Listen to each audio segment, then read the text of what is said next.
ఉన్న బంగారాన్ని విడిపించి ఆ రోజు ఆన్లైన్ రేటుకే మేము కొంటాం. Sharma gold company.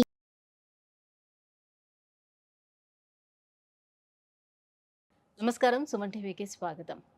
వారాహి దీక్ష అనేది ఎవరు చేసుకోవాలి? వారాహి అమ్మవారి యొక్క విశిష్టత ఏంటి? ఈ దీక్ష నియమాలు ఏ రకంగా ఉంటాయి? ఈ విషయాన్ని తెలియజేసేందుకు మనతో పాటు ఉన్నారు శ్రీచక్రపీఠ వ్యవస్థాపకులు, ప్రముఖ జ్యోతిష్య శాస్త్ర పండితులు ప్రదీప్ జోషి గారు. గురుగారు నమస్కారం. శ్రీమాత్రే నమః. గురుగారు, ఆషాఢ మాసం అనగానే పండుగలు పబ్బాలు ఏమీ ఉండవు పెద్దగా అని చెప్తూ ఉంటారు. సాధారణంగా ఇది శూన్యమాసం కింద చెప్తూ ఉంటారు ఆషాఢ మాసం అంటే. కానీ ఈ ఆషాఢ మాసానికి ఉన్నటువంటి ప్రత్యేకత ఏంటి? ఎటువంటి పూజలు చేసుకునే అవకాశం ఉంటుంది? ఈ ఆషాఢ మాసంలో ఎలాంటి నియమాలని పాటించాలి? అలాగే ఆషాఢ మాసంలో అత్తాకోడళ్ళు ఒక ఇంట్లో ఉండకూడదని కూడా చెప్తుంటారు కదా, ఎందుకని? వాస్తవంగా ఆషాఢ మాసాన్ని ఏమంటారు అంటే ఉపాసన మాసము అంటారు, అనుష్ఠాన మాసం.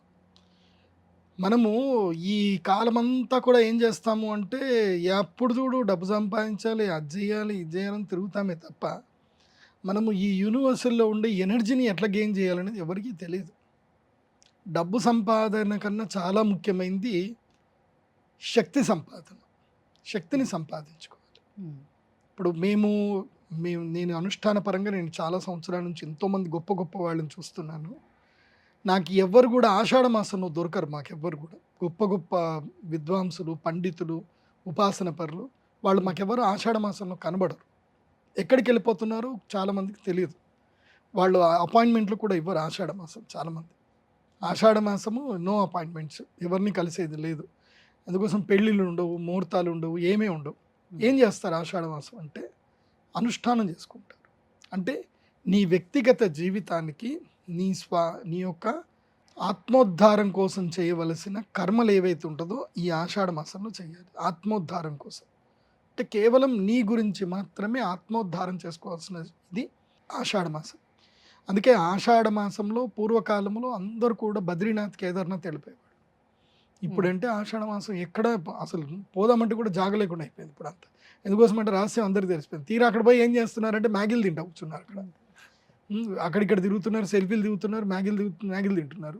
అరే ఆషాఢ మాసం మ్యాగీలు తినే టైం కాదురా. అక్కడ ఉత్తరాఖండ్ అక్కడికి పోయి గంగా నదిలో స్నానం చేసి గంగ పక్కనే కూర్చొని ధ్యానం చేసుకోవాల్సిన సమయం ఇది. కానీ అది కాదు, మనకి ఏదో ఒక ట్రెక్కింగ్, ఒక అడ్వెంచర్ అని పోతున్నారు. బద్రీ కేదార్నాథ్కి అడ్వెంచర్ అన్న భావంతో వెళ్ళకూడదు, భక్తి భావనతో వెళ్ళాలి. వెళ్ళేటప్పుడు తాదాత్మ్యక దృష్టితోటి వెళ్ళాలి.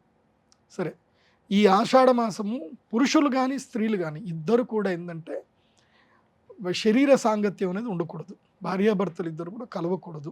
కలవడం వల్ల వాళ్ళకి అంగవైకల్యంతో ఉన్నటువంటి పిల్లలు పుడతారు, అలాగే బుద్ధిమాంద్యంతో ఉన్న పిల్లలు పుడతారు ఆషాఢ మాసంలో కనుక కలిస్తే. అందుకే ఆషాఢ మాసంలో అత్తగారు కోడళ్ళు ఒకే గడప తొక్కొద్దు, అది గడప దాటొద్దు అని అంటారు. ఒకే గడప దాటొద్దు అంటే అర్థం ఏంది అని అంటే అత్తనైతే ఎట్లాగూ పంపించలేరు. ఆమె ముసలావిడ కాబట్టి, ఆమె పెద్ద ఆవిడ అయింది కాబట్టి ఆమెను ఎట్లాగూ వాళ్ళ తల్లిగారింటికి పంపించలేరు. కాబట్టి కోడల్ని అయితే తల్లిగారింటికి పంపించాలి కదా. కాబట్టి కోడల్ని ఏం చేయాలంటే ఆషాఢ మాసం వాళ్ళ అమ్మగారింటికి పంపించేసేయాలి. వచ్చేటప్పుడు ఒక 10 కేజీల చీరలు పట్టుకురమ్మని చెప్పాలి. బికాస్ ఆడీ సేల్ అని ఉంటుంది కదా. సో వెళ్ళి అన్నీ సర్దేసుకొనిరా ఎన్నంటే అన్నీ అని చెప్పి. సో అంటే బేసిక్గా కొత్త కోడల్ని పంపించాలి అని చెప్తూ ఉంటారు. బికాస్ ఆఫ్ ద రీజన్ అప్పుడే పెళ్ళైన జంట ఒకవేళ అంటే ఎవరైనా సరే పిల్లలకి ప్లాన్ చేసుకోవద్దు అని చెప్పడం దాని ఉద్దేశం అయి ఉంటుందా? ఎస్ అత్తగారు కోడలు కలవద్ద ఒకే ఇంట్లో ఉండొద్దని కాదు, భార్యాభర్తలు కలవకూడదు, ముఖ్యంగా సంతానానికి ఉద్యుక్తులు అవ్వకూడదు అనేది ముఖ్య ఉద్దేశం. సో ఎందుకోసం అంటే దీన్ని సంధికాలము అంటారు. ఎందుకు దీన్ని అనుష్ఠానంగా స్వీకరించారు అంటే బయాలజికల్ చేంజెస్ చాలా జరుగుతాయి మనకి. ఉత్తరాయణం, దక్షిణాయనం, సూర్యుడు గమనం మారుతాడు. ఈ ఆషాఢ మాసంలోని సూర్యుడు ఉత్తరం నుంచి దక్షిణం వైపు గమనం మారుతాడు. ఆధాన కాలం అయిపోతుంది, ప్రధాన కాలం వైపు మారుతాడు. సో దీన్ని సంధి కాలము అంటారు. అందుకే సంక్రాంతి కూడా పుష్యమాసం వస్తుంది, అది కూడా శూన్యమాసమే. ఇప్పుడు జనవరి 14 సంక్రాంతి వస్తుంది, అది ఇప్పుడు పుష్యమాసంలోని సంక్రాంతి జరుగుతుంది. కాబట్టి పుష్యమాసం అయింది, అది కూడా సంధికాలమే. కాబట్టి పుష్యమాసంలో కూడా పెళ్ళిళ్ళు ఉండవు, అవునా కాదా? పుష్యమాసంలో పెళ్ళిళ్ళు ఉండవు, ఏమీ ఉండవు. పుష్యమాసము అవాయిడే, అట్లాగే ఆషాఢ మాసము అవాయిడ్ చేయాలి. 2 శూన్యమాసాలు, ఈ రెండింటిని కూడా అవాయిడ్ చేయాలి. ఎందుకోసం అంటే మనకి శక్తినిచ్చేటువంటి వాడు సూర్యుడు. సూర్యుడి యొక్క సంధికాలము, గమనము మారుతున్నప్పుడు ప్రకృతిలో మార్పులు జరుగుతాయి, బయోలాజికల్ చేంజెస్ అనేటివి ఏర్పడతాయి. ఆ బయోలాజికల్ చేంజెస్ ఏర్పడడం వల్ల ఇప్పుడు డిఎన్ఏ ఏంటింది, బయోలాజికలే కదా. సో ఆ టైంలో డిఎన్ఏలో చేంజెస్ అనేటివి జరుగుతాయి. ఇది మీరు సైంటిఫిక్గా కూడా చాలామంది రీసెర్చ్ చేశారు. మీరు డాక్టర్ బిఎం మెక్డెగర్ వీడియోస్ చూస్తే మీకు అర్థమవుతుంది. తర్వాత ద డిఎన్ఏ అని ఒకటి మీకు బుక్ కూడా దొరుకుతుంది, అందులోపల కూడా ఉంటుంది. దిస్ జూలై మంత్ ఈజ్ చాలా చాలా స్ట్రిక్ట్ మంత్ అనమాట. అందుకోసం జూలైలో కలవకూడదు అని వాళ్ళ దాంట్లో కూడా రాసుకున్నారు. మనం ఏంటి కనుక ఆషాఢ మాసంలో కలవకూడదు. అందుకే దీని ఏం చేశారు, ఈ టైంలో బ్రహ్మచారులు అయినటువంటి పిల్లలు బ్రహ్మచారులుగా ఉండాలి, వీళ్ళు స్త్రీ వ్యామోహంలో పడకూడదు, వీడు భార్య వెంట పడకూడదు అని వాడికి ఒక చెంబు, తపాళము, తర్వాత చాప అన్నీ ఇచ్చేసి వెళ్ళిపో, కాశీకి పోయిరా, లేకపోతే బద్రి కేదార్నాథ్ పోయిరా అని చెప్పి పంపించేవాళ్ళు అనమాట. సో అలా అనుష్ఠానం చేసుకునే మాసంగా మారిపోయింది ఆషాఢ మాసం. అందుకే సంతాన ఉద్యుక్తులు అవ్వాల్సిన వాళ్ళు ఎవరు కూడా ఆషాఢ మాసంలో కలవకూడదు. మామూలుగా ప్రేమగా ఆరాధనగా మాట్లాడుకోవచ్చు, చేసుకోవచ్చు, ఒకే ఇంట్లో ఉండొచ్చు. సంతాన ఉద్యుక్తునికి మాత్రం పనికిరాదు. మరి ఆషాఢ మాసంలో ఇంకా ఏం చెయ్యాలి అని అంటే అమ్మవారి ఉపాసన చేయాలి, స్తోత్ర ఆరాధన చేయాలి, ముఖ్యంగా సూర్య నమస్కారాలు చేయాలి. తర్వాత డైట్, ఫుడ్ కంప్లీట్గా డైట్ పాటించాలి. ఆకుకూరలు అసలే తినకుండా, ఆకుకూరలు ఏవి తినకుండా డైట్ పాటించాలి. అలాంటివి దీన్నే చాతుర్మాస్యం అని కూడా అంటారు. ఈ ఆషాఢ మాసం స్టార్ట్ అవుతూనే ఈ ఎవరైతే గనక ఉత్తరాది మఠాధీశులు, తర్వాత ఉడిపి కృష్ణ మఠానికి సంబంధించిన వారు, రాఘవేంద్ర స్వామి మఠానికి సంబంధించిన వారు, శృంగేరి మఠానికి సంబంధించిన పీఠాధిపతులు, కంచి పీఠాధిపతులు, ఈ పీఠాధిపతులు అందరూ కూడా ఏం చేస్తారు అంటే ఆషాఢ శుద్ధ ఏకాదశి నుంచి మొదలు చాతుర్మాస్య వ్రతాన్ని స్వీకరిస్తారు. వీరు 4 నెలలు ఒకే ప్రదేశంలో ఉంటారు, ఎక్కడికి వెళ్ళరు, ఒకే స్థానంలో ఉంటారు. అక్కడనే వీళ్ళు దీక్ష స్వీకరిస్తారు. మొదటి నెల రోజులు ఆకుకూరలు తినరు, ఆకుకూరలు, వెజిటేబుల్స్, ఫ్రూట్స్ ఏవి తినరు మొదటి నెల రోజులు. తర్వాత నెల రోజులు క్షీరవ్రతం ఉంటుంది, తర్వాత దధివ్రతం ఉంటుంది, తర్వాత ద్విదళ వ్రతం ఉంటుంది, అంటే బీజవ్రతం ఉంటుంది. అప్పుడు కేవలం ఆకుకూరలే తింటారు, లాస్ట్కి ఆకుకూరలే తింటారు, ఈ పప్పులు దినుసులు ఏవి తినరు. అలా ఒక పద్ధతి ప్రకారం ఉంటుందన్నమాట.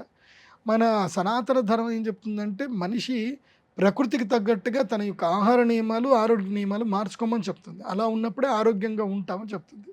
మనకి ఎప్పుడు చూసినా దమ్ బిర్యానీ తినడమే, ఎప్పుడు తెల్లారిందా, పడుకున్నావా లేదా, టైం కాదు, మనకి దొరికిందా, పెట్టినావా, తిన్నావా, ఇదే మనకు ఉంటుంది. అట్లాంటప్పుడు ఏమవుతుందంటే అనారోగ్యం వచ్చి మనము హాస్పిటల్ పాలవుతున్నాం. ఇప్పుడు చూడండి, కావాలంటే నేను మొన్న మెడికల్ షాప్కి వెళ్తే మెడికల్ షాప్లో లైన్ ఉంది. ఎందుకు లైన్ ఉంది అని అంటే ఇది సంధికాలం. ఇప్పుడు ఇది ఆ డాక్టర్లకి ఇది సీజన్ టైం. ఇది హ్యాపీగా ఈ నెల రోజులు డాక్టర్లు కష్టపడి ఒక కారు కొనుక్కుంటారు, ఒక ఓపెన్ ప్లాట్ కొనుక్కుంటారు. ఏం లేదన్నా ప్రతి ఒక్క క్లినిక్ ఏం లేదన్నా ఒక 10 లక్షలు ఈజీగా సంపాదిస్తారు ఈ నెల రోజుల్లో. ఎందుకోసం అంటే అదే మీరు కేరళ వెళ్ళి చూడండి ఈ టైంలో. ఇప్పుడు ఈ ఆషాఢ మాసంలో మీరు కేరళ వెళ్ళండి, కేరళలో అందరు కూడా ట్రీట్మెంట్ పీరియడ్లో ఉంటారు. వాళ్ళంతా కూడా వేడి నీళ్ళే తాగుతారు. మీరు ఏ హోటల్కి వెళ్ళండి కేరళలో మీకు వేడి నీళ్ళే ఇస్తారు వాళ్ళు. అక్కడ కేరళలో ఇప్పటికీ సిస్టమ్గా ఫాలో అవుతారు వాళ్ళు. ఇప్పటికి వాళ్ళు ఏంటంటే డీటాక్సిఫికేషన్ చేసుకుంటారు. ఇప్పుడు కేరళలో హాస్పిటల్స్, ఆయుర్వేదిక్ హాస్పిటల్స్ అన్ని బిజీ ఉంటాయి, వాళ్ళు డీటాక్సిఫికేషన్ చేసుకుంటారు. ఇప్పుడు అందరూ 3 రోజులు 5 రోజులు ఉపవాసం ఉంటారు ఇక్కడ. ఎందుకోసం అంటే ఈ నియమాలు ఉన్నాయి. ఈ నియమాలు మన వాళ్ళకి ఎవ్వరికీ తెలియదు, మన తెలుగు వాళ్ళకి మోస్ట్లీ తెలియవు. సో నియమాలు పాటిస్తే జీవితం హాయిగా ఉంటుంది, నియమాలు పాటిస్తే జీవితము నియమబద్ధంగా ఉంటుంది. నీని వదిలేశారు అంటే నిన్ను వదిలేసావు, నిన్ను నిగ్రహించుకోకుండా వదిలేసావు, ఏమవుతుంది, యముడి దగ్గరికి వెళ్ళాల్సి వస్తుంది. నియమము లోపల నీని వదిలేస్తే యముడి దగ్గరికి వెళ్తావు అంతే. సో నియమబద్ధమైన జీవితాన్ని గడపడానికి ఆషాఢ మాసము దైవ అనుష్ఠానానికి, దైవ ఉపాసనకు చాలా కీలకమైన సమయము. అదే ఆషాఢ మాసం. గురుగారు, ఆషాఢ మాసంలో అసలు ఏం చేయాలి, దైవాన్ని ఏ రకంగా ఆరాధించాలి, ఎటువంటి పనులు చేయొచ్చు, చేయకూడదు, ఈ విషయాలను తెలియజేసినందుకు ధన్యవాదాలు. శ్రీమాన్. సుమన్ టీవీలో మీ పర్సనల్ అండ్ బిజినెస్ ప్రమోషన్స్ కోసం కింది నెంబర్కి కాంటాక్ట్ చేయండి.